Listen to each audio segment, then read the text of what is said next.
time to get the attention of the famous Humanize campaign. And we are so honored to have Abigail Scott Paul here. She's an award-winning leader in narrative change, public engagement, and social impact. At Hedwig Studio, probably a name that's more familiar to you, she leads Humanize, a global campaign for more joyful and human cities, building on a career shaping public debate and social impact. Her talk is about how the blandemic is harming us. So what? The science is clear. The buildings around us shape our bodies, our brains, and our behavior, and yet we continue to produce a global blandemic, a boring buildings and soulless cities, harmful for people, the planet, and the economy. That's interesting. Drawing on the work of the Humanize campaign, this talk focuses on one question: how do we make the harm of lifeless places impossible to ignore and unacceptable to continue? Please welcome Abigail Scott Paul.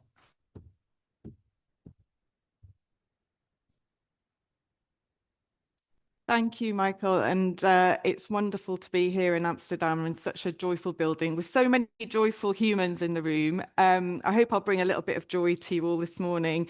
And today, of course, feels especially joyful given the result overnight in the World Cup. So forgive me if I'm a little bit tired. But as Michael said, I am the global head of the Humanize campaign.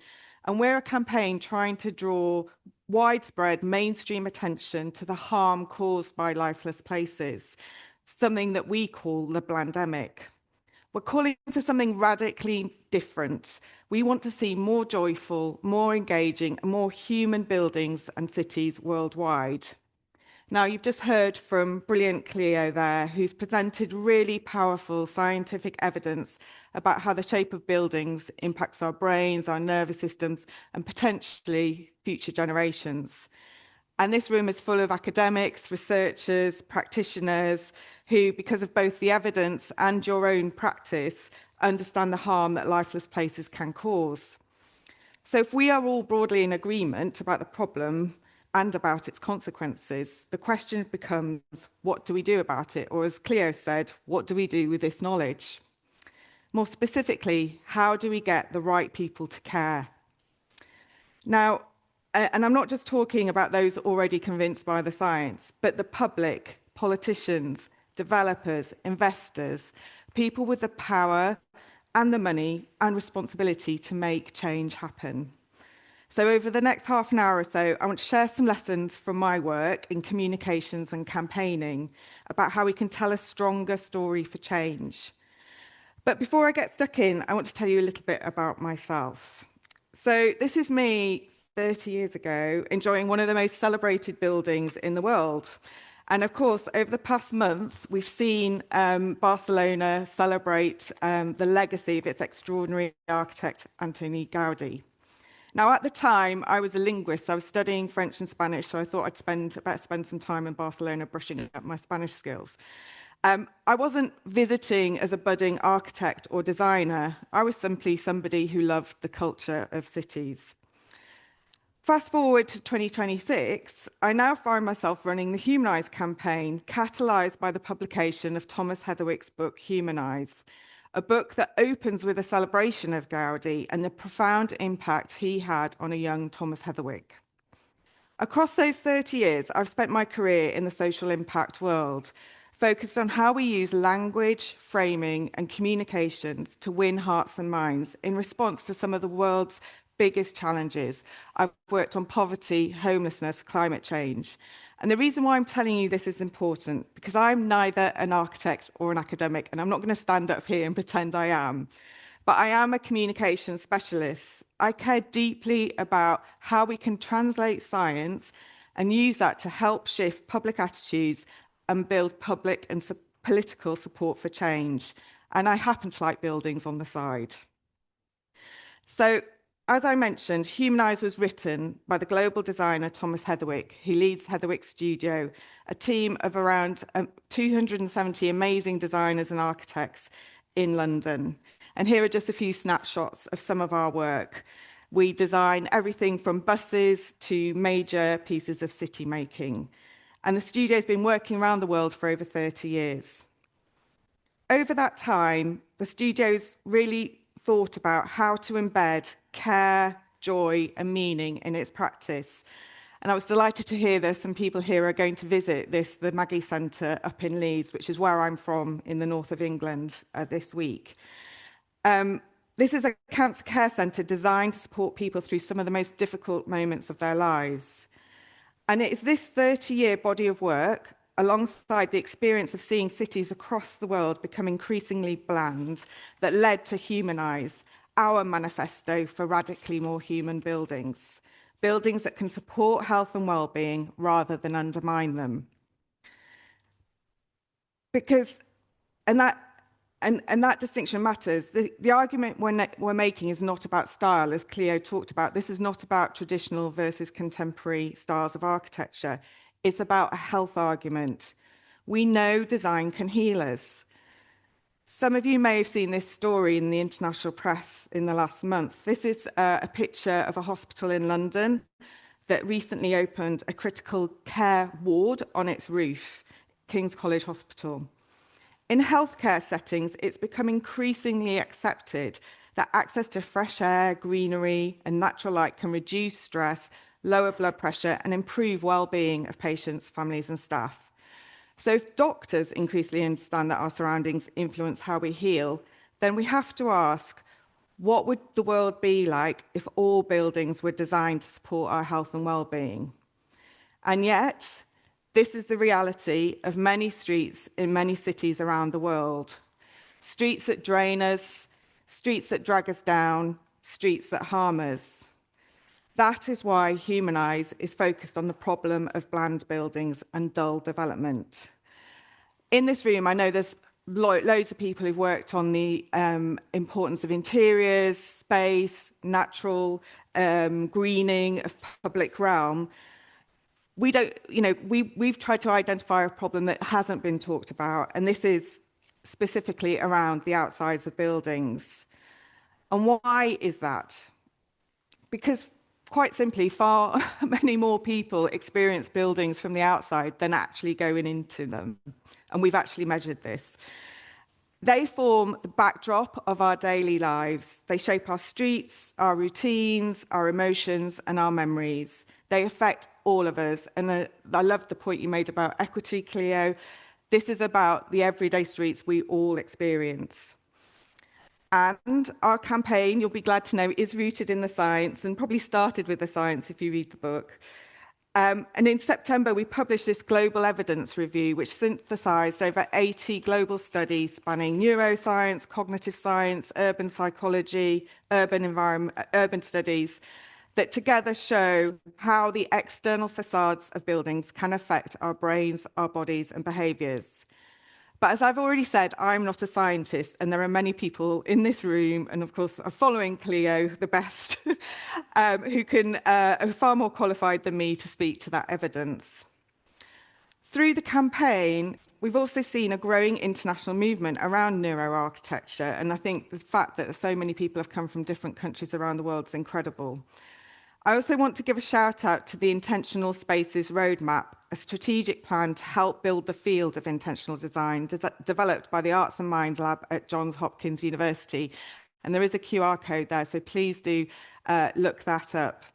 So there's incredible research out there. There's a growing international movement around it. But we, through our campaign, also know that the public instinctively feel this. They know the streets they want to walk down and the ones they don't. You all know that. They know the places that lift them up and the places that make them feel smaller, more anxious, or more alone. In the UK, 3 in 4 people say buildings impact their mental health. And in Seoul, the figures are even higher. And later this year, we're going to publish new research that has been conducted in 5 American cities that also emphasize how much people in the US are impacted by buildings in their cities. In the UK, and like much of Europe, housing is a major issue. We face a major shortage of homes. The government has set out plans to build 1.5 million new homes. So we in the campaign thought, well, let's see what lessons we can learn from history when the government announced a new generation of new towns. We actually went and asked people living in England's post-war new towns what they thought and felt about buildings in their communities. Only 4% could describe them even as nice. 4%. So our research shows there's a huge gap between the buildings people want and the buildings that they actually get. And Human Eyes is really focused on amplifying that citizen voice, the voice of ordinary people that are probably not in this room, but we want to really broaden out this conversation into the mainstream and show those responsible for shaping our towns and cities that people want and need something different. So in summary, we have the science, we know the public is on side, so what is stopping change? To drive change, we have to really understand and acknowledge the context into which we are communicating.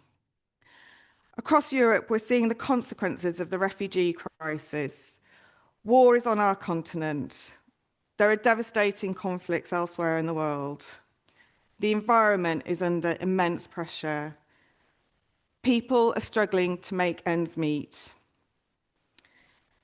And we're only just beginning to understand the damaging impacts of social media on our health, our children, and our democracies. That is a lot.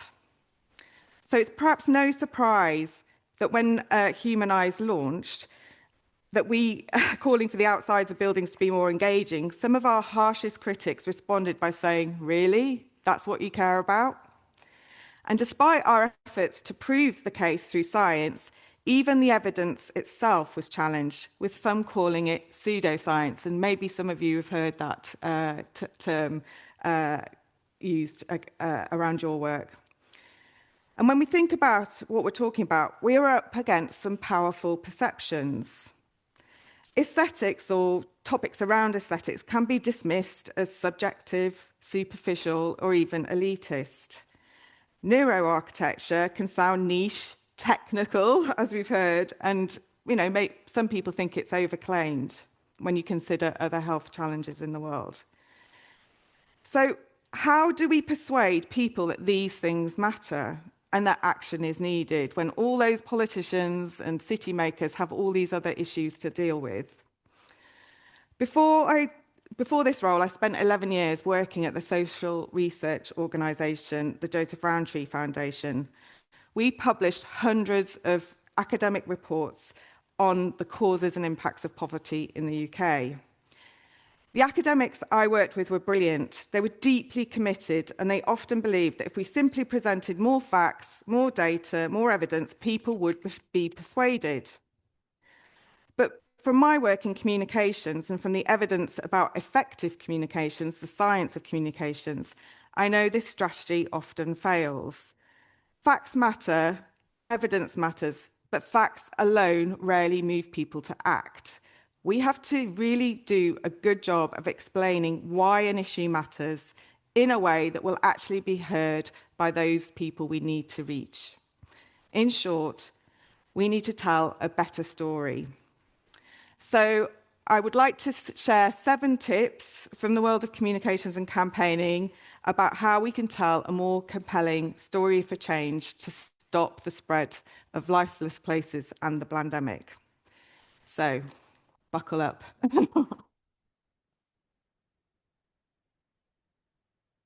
Tip 1, start with why. Now, fans of Simon Sinek will recognise this one, so I will not pretend that this is my own. But in the worlds of academia, architecture, and design, we are often very good at explaining the what and the how, what the research says, how the design works, what the intervention is, how the framework operates. But we often forget to explain why it matters. Why does neuroarchitecture matter? Why should ordinary people who are not experts care? Why should a politician, a mayor, or a developer or investor act? Maslow's hierarchy of needs reminds us that people need more than shelter and security. We need to belong. We need to feel connected. We need to feel proud of where we live. And in my country, there's an overriding sense of a lack of pride people are feeling about their communities, and this is really starting to play out politically. Buildings and cities should meet not only our physical needs, but our social and emotional ones too. Places with soul foster belonging, connection, and esteem. They're places we love enough to care for, preserve, and pass on. So when people dismiss aesthetics as a nice to have, we have to communicate that this issue actually taps into fundamental human needs. That is why our campaign has a very simple strapline: human beings need human buildings. So we use that and repeat it to try and get around that shortcut people make when they talk about aesthetics or the outsides of buildings, thinking it's an issue that doesn't matter. Okay, tip number 2, avoid catastrophizing. In campaigning, there is always a temptation to make the most urgent case possible, and that often translates into crisis framing. You remember those photos I showed you earlier? The refugee crisis, the climate crisis, the housing, the cost of living, the mental health. Everything becomes a crisis.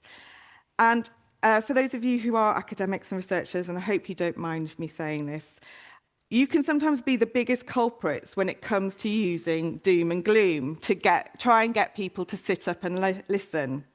I understand why. When the evidence is clear and you're really passionate about your subject, you just want people to get it and act. And we did this too. When Human Eyes first launched, we used the language of crisis to get people to notice, and it kind of worked. But crisis framing can backfire. It can make people feel overwhelmed. It can make them switch off. And it can make the argument feel exaggerated, especially when people are dealing with, are they going to have enough money at the end of the month to pay the bills? So when it comes to neuroscience and architecture, it can feed a perception that the claims are overreaching, especially when people are comparing this issue with other urgent health and social challenges. So we need to be careful. We should be clear about harm, but not hopeless. Urgent, but not hysterical. Evidence-led, but not alarmist. And we need to give people a reason to act, not another reason to despair. So this leads on to tip number 3, show, don't tell. People don't really want to be lectured. I'm sure we all know we don't want to be told what to do. And they certainly don't want to be made to feel stupid because they don't know something. So it's not enough to just tell people there's a problem and give them the facts. We have to show them what better looks like. In our campaign, we're trying to make it as easy as possible for those with power and money to make change. We don't necessarily believe the blandemic will be solved only through regulation or more policy. Of course, policy matters, but we believe it's about a fundamental mindset shift. And people don't know what they don't know, right? So we've developed 5 key humanized principles that are the bedrock of how we're trying to engage with the people we think have the power to make the difference. So developers, city mayors, and commissioners. So I'm just going to talk through these really quickly, but there's loads more information on our website that you can find out. So fundamentally, we are centering the idea that emotion is a function of design, and that a way a building sits on a street will have an emotional impact on those passers-by, and that needs to be considered and thought about in the design and development process.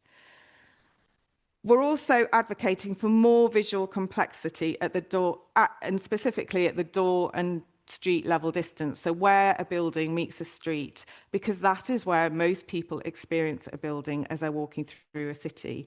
And the reason we call it necessary visual complexity, for all the reasons Cleo has set out about how patterns and shapes can impact on our brains and levels of visual stress. I'm not going to talk much about sustainability, but there is a core argument around we have to be able to design buildings that people love and will care for into the future. the construction industry emits almost 5 times the amount of carbon into the atmosphere as the aviation industry, and it's just a subject that is not talked about. It's not talked about. It's like the dirty secret of the construction industry. So we need to apply a 1,000-year mindset to our designs. And then finally, this sort of links to, kind of what I'm talking about, but we need to have a much bigger societal conversation about the importance of the built environment to our lives, the importance to buildings. And I think in the UK, there's been great work done on talking about the importance of public realm, as I said, putting trees on streets, public space, but there's very little attention on the look and feel of the buildings that meet that public space. I'm also passionate about how do we get to those grassroots conversations where people are talking in their communities, they're feeling locked out of the conversation. How can we make sure that those designing those communities really involve and listen to what is important to those people?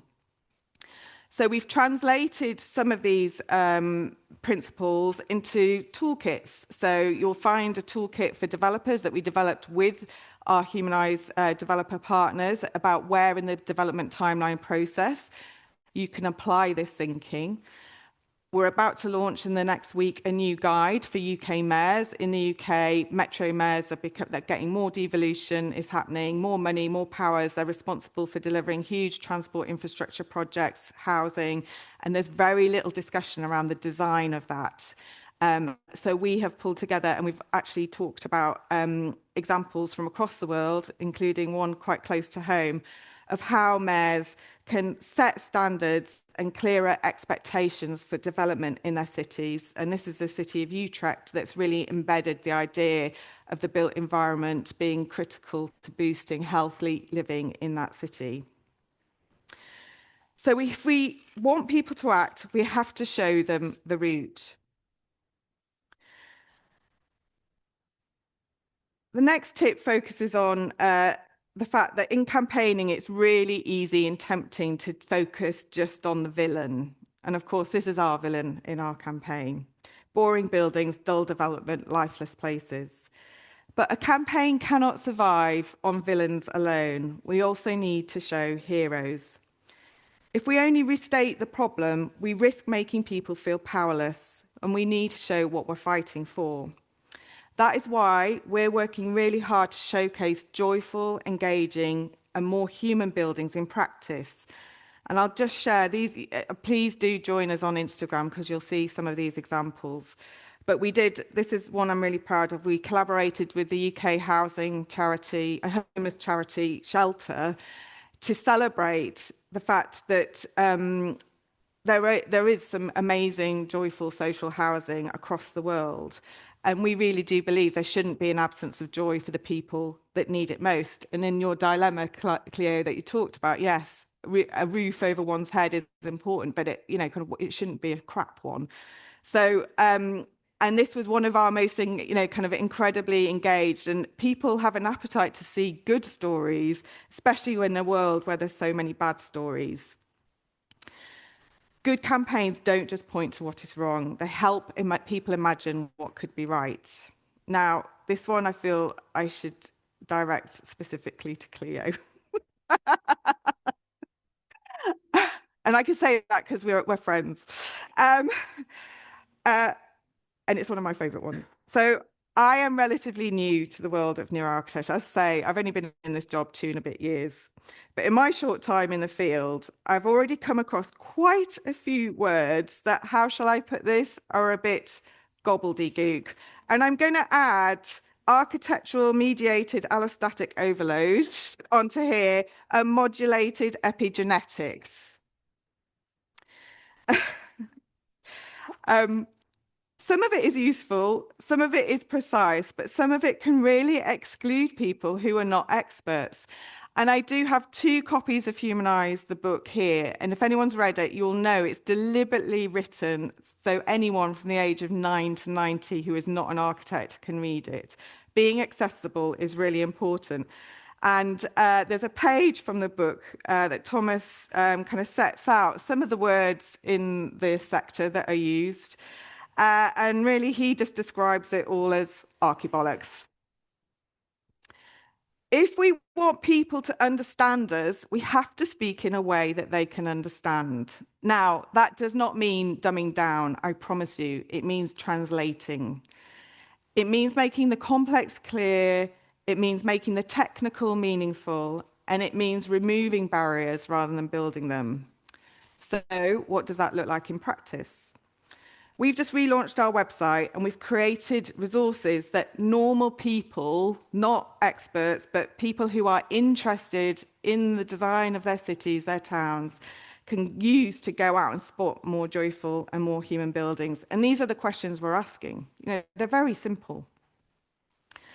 We're also working, and Clea knows this, really hard to translate the science into accessible content for non-specialist audiences. And I've got a couple of my favourite examples here. So this was a paper, I think that an academic from the University of Sussex wrote, the edge, orientation, entropy of natural scenes is associated with infant visual preferences and adult aesthetic judgments. Don't know what that means. But we did work with her, and basically, this is what it actually means. Babies as young as 4 months prefer visually interesting buildings.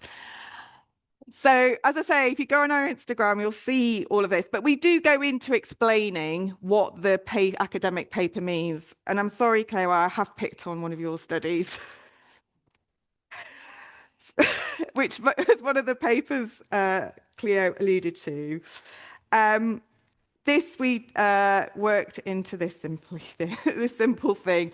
We're trying to kind of really provide explainers on what this research means. And what we're finding is when we're putting it out, this translation out, our audience is engaging with the research. People are interested in it. Ordinary people are interested in it.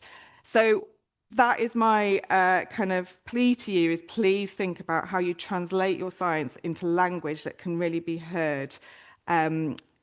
You're demonstrating something really important, but you need to break the science down into bite-sized, meaningful pieces. And it's not dumbing down, it's a translation job. This is for the architects and designers in the room. So we're here all today talking about the harm of lifeless places and the impacts on people. But why do so many architectural photographs show buildings with no people in them? A picture paints 1,000 words. So my recommendation is really simple. Whenever you're communicating about buildings or how buildings impact on health and well-being, make sure there's some blooming people in the photos. Let people literally see the relationship between human beings and the built environment. And please resist the drone. People do not experience cities from the sky. They experience it from the street, at eye level, at walking pace, on the school run, on the way to work. That is the perspective our imagery needs to represent. If we want to humanize buildings, we have to humanize the way we show them. And then finally, just don't be boring. As we've seen, there are many urgent and important issues competing for attention. It's really hard to cut through. So why not use a bit of fun? Why not use humor or surprise or delight? We don't have to be serious and worthy all the time. In fact, sometimes being too serious can make people turn away. Humor can really help people sit up and notice and cut through that barrage of content people are served day in and day out. It can make an argument feel more approachable, or also act as an invitation to have a conversation. And here are a couple of examples that we did. This is my favorite. We went to a beach in northwest England last summer and worked with sand artists to create an installation, a city of bland castles on the beach. And it was in a very deprived part of the UK. We wanted to do it specifically outside of London, where a lot of regeneration is happening. And the engagement we had from the community was incredible. We had people coming, talking really passionately about what they thought and felt about the plans being developed. And it got that photo, obviously it's a great photo, it got worldwide attention. So just doing something playful to show the problem is really important. And this was on a much bigger scale. We spent 2 months in Seoul. Thomas was the general director of the Seoul Architecture and Design Biennale. And as well as describing the problem, we designed 24, we worked with 24 creatives to design 24 walls of public life, so pieces of buildings. And we worked deliberately with local architects, but also international designers, Stella McCartney, chefs, Edward Lee, to really reimagine and inspire what, kind of ideas that we don't have to stick with boring. We can actually use our creative spirit to do something different. And you can see there the way that installation engaged with local people was incredible. I mean, the point's not to trivialize the issue, but the point is to make the issue easier to enter. And this is another little bit of playful, it speaks to the language point earlier. We did a little bit of a riff on this in response to that new ism that was being invented. If we're campaigning for more joyful places, our communications should probably contain a little bit of joy too. So I hope those 7 tips have been useful. And I don't want to give the impression that we at Humanize, and me, I certainly don't have all the answers. I really don't. There's still much more work to do. And we've talked a little bit about some of the gaps. We need to get better at articulating the economic argument for more joyful buildings. And that's the elephant in the room. Kind of when you're speaking to developers, they want to know about the ROI, the commercial benefits. Can this thing sell? If we put more money into it, are we going to get the return we want? So there's work to be done on the economic case for more joyful, human, and engaging buildings. And Cleo mentioned this, we do need to link these studies to real-world health population outcomes. My dream would be to work on a site in a city where we can deploy this and work out how do we measure kind of the impacts of more human and engaging buildings on a community. And finally, we need to work together. I mean, it's fantastic. There's so many of you here today and online, and I know there's a growing movement around this, but we all need to use our voices to champion change. Kind of this is about creating a symphony of noise around policymakers, developers, and also using all your networks to engage with a wider public. And we need to rinse and repeat. There's that adage, isn't it? Somebody has to hear something 6 times before anyone remembers it. We need to keep telling this story. But we are seeing signs that the issue is starting to begin to cut through, and it's starting to, the link between buildings and health is starting to be made. And the ones I've circled there are the headlines I particularly like, because they demonstrate that point I made earlier about why this matters. They connect buildings with people's values, people's emotions, and people's everyday lives.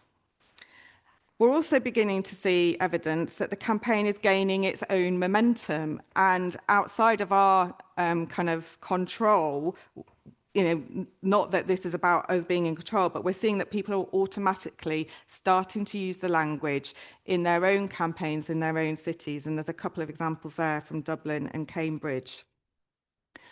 People are finding the language, the confidence, and the tool to campaign in their own cities. And that is where change is going to happen, when people on the ground are campaigning themselves, when they're writing to the MPs demanding change, or when they're speaking to their council.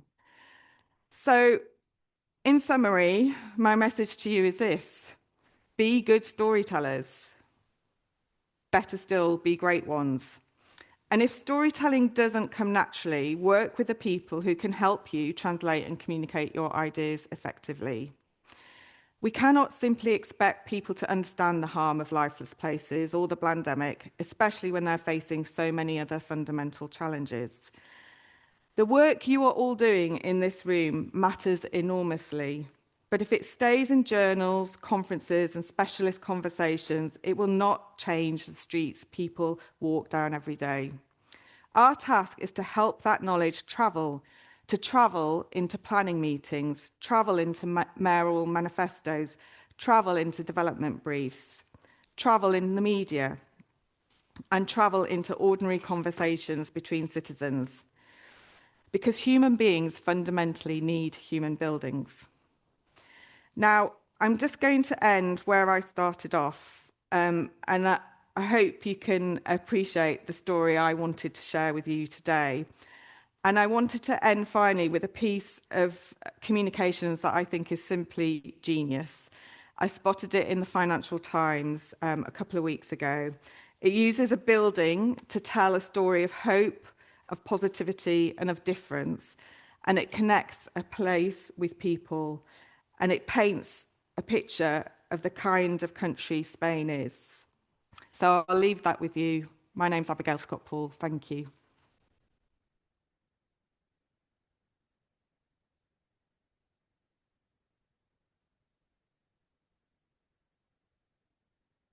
Thank you, Abigail, for this amazing, uplifting conversation. And it's really promising when you understand the language of the public, what can happen, and that I find so inspiring. Who of you wants to ask first question? I see a lady in the blue. Please tell us your name as well. Thank you so much. I'm Yasemin Tarhan, an architect from San Francisco. First of all, thank you so much. This gets to so much the core of what I've been thinking about all these years, how to tell a better story. And I feel like something Cleo also mentioned, and most of your talk is about, is not so much this, question of why something is important, but why something is also more important. That's where I find I struggle the most, comparing it to other issues, right? And Cleo said, what's more harmful? Is it not to provide more housing, or is it not to employ the methodologies to provide better housing? And in some ways, I feel like your talk is about how to convince more people, tell a better story, and then hopefully you'll get there, to convince people why it's more important. But I was just, curious how you deal with that kind of struggle, right? Where all big projects go to die is when you have all these great ideas and people agree they're great, but then there's not enough money or time or whatever, So you have to have tenacity. You have to keep going. You have to prepare the soil for when the ideas can land and seed and flourish when the conditions are right. Okay, so social change is never a linear process and it's never quick. But in the field, we can do the work now to make the conditions, create the cultural conditions in which change has to happen because society is demanding it, or because there is a change in political weather where there is a gap and those ideas are allowed to flourish. So I think about Jamie Oliver and his campaign on fast food and banning junk food in schools in the UK. An issue that is probably much more emotive because it's about children's health and what we put in our mouths. He launched that campaign 25 years ago, and it's only this year that the change in policies happened. That is the scale of, kind of the time it takes to drive change through. And it takes consistency, it's rinsing and repeating, it's spotting the opportunities to take advantage. But it is about creating the conditions now in which those ideas can flourish and take off. So we want to make fast architecture, fast development, fast facades as unacceptable as fast food and fast fashion. And we have seen changes in that. And that's why if you think about the anti-smoking ban, kind of that was a ban that came in on the back of campaigners reframing that issue from one around its individual choice to one that, no, this is a defective product. If we can start using this science to say, look, these are defective buildings that are impacting us and the future generations, we could get there. So you just have to keep going.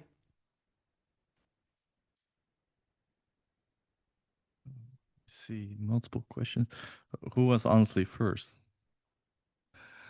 I think you were first. Yeah.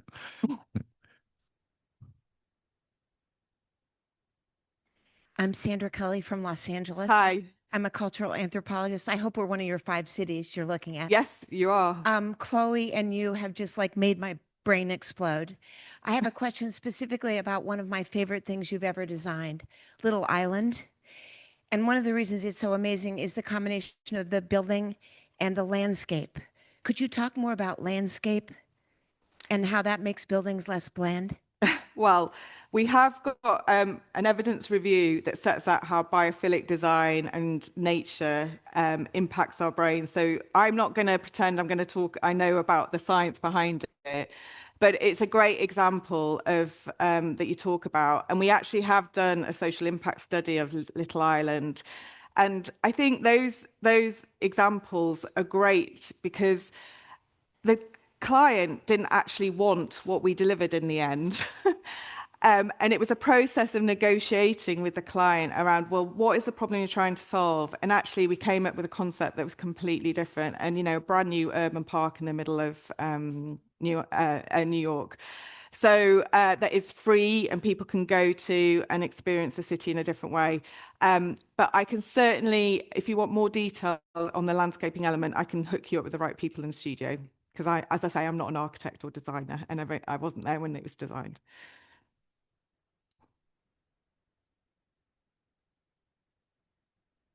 Still owe it to this person. Hello, Abigail. I'm Freddie. I've just finished my undergrad at Sheffield doing architecture, and I'm from York, so fellow Great. Yorkshire folk. Yeah. I looked when I did my dissertation at how biophilic design can be beneficial for children with SEND in primary schools, and part of it, I looked at how it's biophilic design is used in healthcare and Maggie centres, and I wanted to ask what you think is like the biggest barrier for the government, you know, other government-funded sectors like education and special needs funding. What do you think is like the biggest barrier for them to be looking into using it in those? Because it's clearly really beneficial in healthcare, but isn't used in other sectors yet. When it comes to the UK government, it's lack of money. Well, we're living, you know, kind of. It's really hard to be able to, you know, kind of talk about these issues in a world where our defence plan, for example, is the number 1 priority in the UK, as it is probably in Europe. And so, and the challenges with the NHS and kind of what we've been through, you know, post-COVID. So I think it is hard, but what I would say is I gave a talk to a paediatrician who runs a network at Queen Mary's Hospital in Paddington, who is commissioning a new building and is thinking about all of this right now. So that's where we need to get to, where there are new buildings being built or kind of redevelopment happening. That is our opportunity to jump in and start talking about this. I mean, that example of the critical care ward, it went everywhere in the news, you know, kind of it was on CNN, it was in the papers. And I think, again, all of us sharing those stories, you know, we're all storytellers and we need to be pointing to good practice and why it matters, all of us.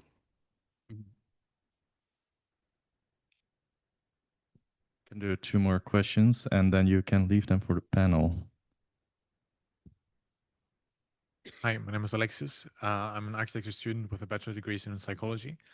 And my question is, have you seen whether there are different cultures, or let's in the end countries, where this work can flourish more easily than in others? Because I saw that you had the Brain Economy Summit from May, where it kind of starts with the policies. But I can imagine that.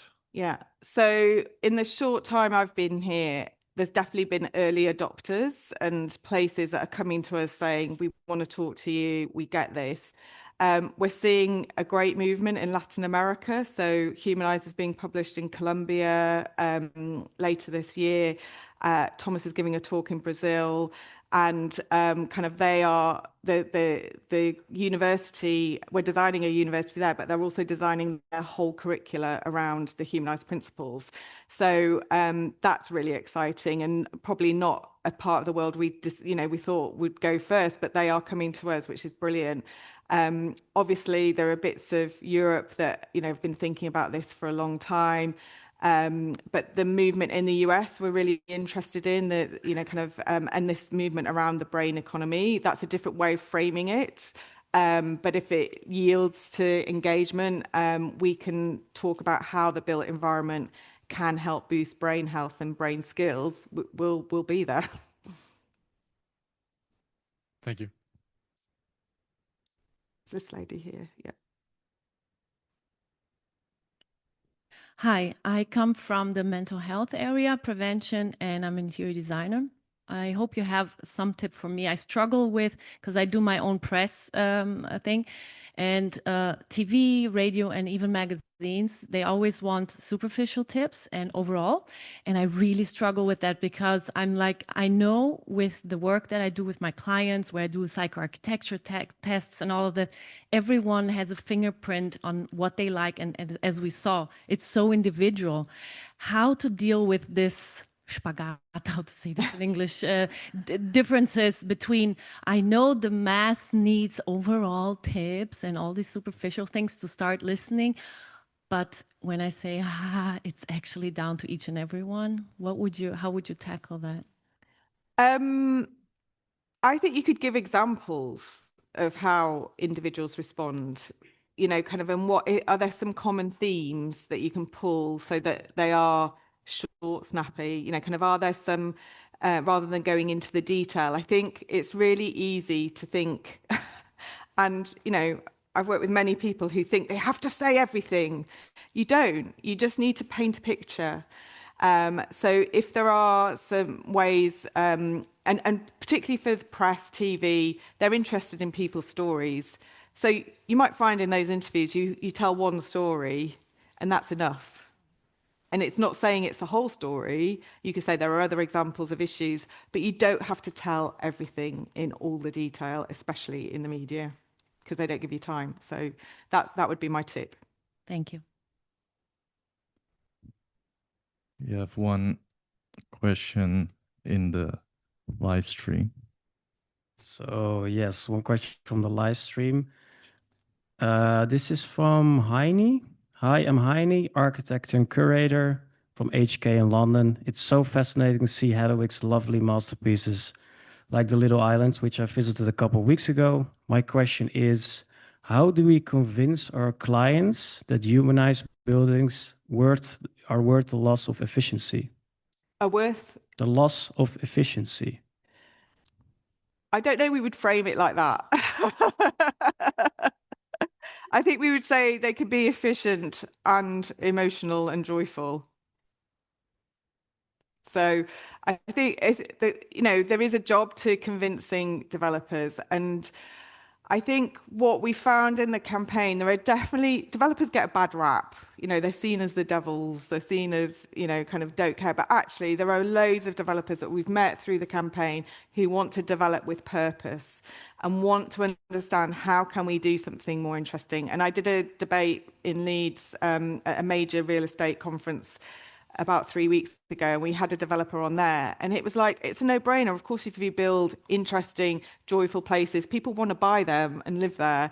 So those are other stories we need to tell and show how it happens. But I do think we need more studies that kind of give the developers the kind of reassurance that when they go to their shareholders, taking a risk or doing something bold or different is worth it. We're also looking into how we can develop, kind of patterns, mass-produced patterns that could be added to different housing typologies and produced in a mass way. So that's another example of how we're trying to work out the solutions. So we're kind of trying to figure it out as we go along. And I hope if we come back, we'll be able to show you some of that work that we're doing on how we can show developers they don't have to settle for the basic. And I would say that while Little Island's wonderful, but we're not talking about those big mega projects. We're talking about the 99% of ordinary buildings in cities being a bit better. That's what we're trying to do. Amazing. So with this last question, we're about to go into the break. But first, a big applause for Abigail Scalpel. Please sign up.